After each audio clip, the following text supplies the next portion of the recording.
Dans une déclaration lue ce mercredi 5 janvier à l'Institut supérieur des commerces de Kinshasa, le président du syndicat national de chefs des travaux et assistants René Mvoutou a annoncé les débuts de la grève de cette structure professorale sur toute l'étendue de la République démocratique du Congo. Ces syndicats s'est dit indignés de l'indifférence prononcée du gouvernement après son long balai diplomatique et la mauvaise foi de l'employeur. Les assistants de la République démocratique du Congo, réunis en conférence des délégués syndicaux provinciaux se dit être indignés de constater l'indifférence prononcée du gouvernement après son long balai diplomatique, lui ayant permis de faire ses revendications à toutes les institutions de la République.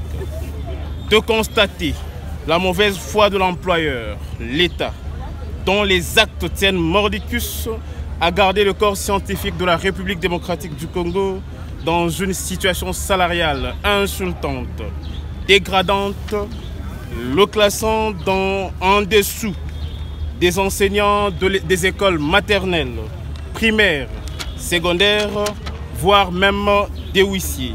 Les SYNACAS affirment avoir envoyé à plusieurs reprises des correspondances au ministère de l'Enseignement supérieur et universitaire, mais aucune réponse favorable n'a jamais été réservée à sa requête. Le SYNACAS décide 1. Un arrêt d'activité par le chef des travaux et assistants de la République démocratique professionnelle sur toute l'étendue du territoire national à partir de ce 5 janvier 2022 pour une durée indéterminée. La première évaluation se fera après une durée de 14 jours. 2.